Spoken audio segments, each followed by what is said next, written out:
3, 2, 1, start. There is another aspect of the matter which disentitles the appellant from seeking the relief of divorce on the ground of desertion in this case. As desertion in matrimonial cases means the withdrawal of one party from a state of things that is a marital status of the party. No party to the marriage can be permitted to allege desertion unless he or she admits that after the formal ceremonies of the marriage, the parties had recognized and discharged the common obligation of the married life, which essentially requires the cohabitation between the parties for the purpose of consummating the marriage. Cohabitation by the parties is an essential of a valid marriage, as the subject of the marriage is to further the perpetuation of the race by permitting lawful indulgence in passions of procreation of children. In other words, there can be no desertion without previous cohabitation by the parties.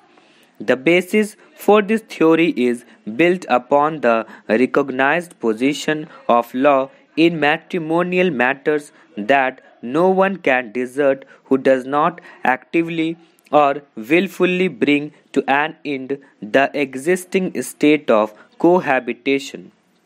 However, such a rule is subject to just exceptions which may be found in a case on the ground of mental or physical incapacity or other peculiar circumstances of the case.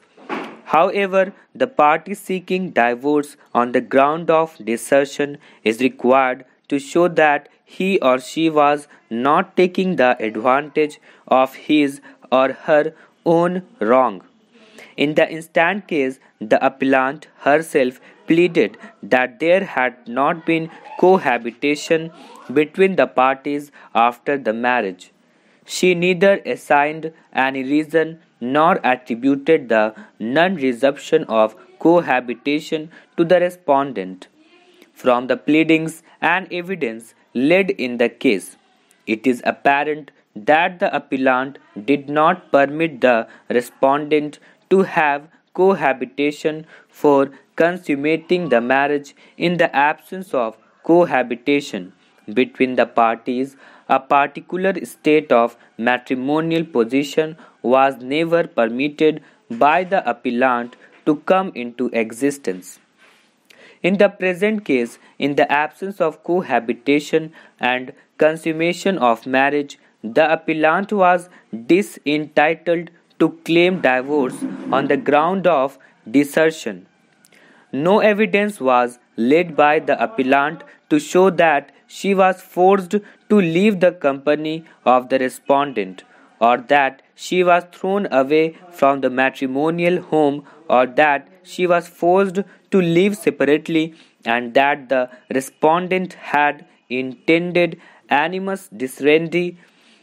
There is nothing on record to hold that the respondent had ever declared to bring the marriage to an end or refuses to have cohabitation with the appellant. As a matter of the fact, the appellant is proved to have abandoned the matrimonial home and declined to cohabit with the respondent, thus forbearing to perform the matrimonial obligation. In any proceedings under the Act, whether defendant or not, the court would decline to grant relief to the petitioner if it is found that the petitioner was taking advantage of his or her own wrong or disability for the purposes of the reliefs contemplated under section 23 (1) of the Act.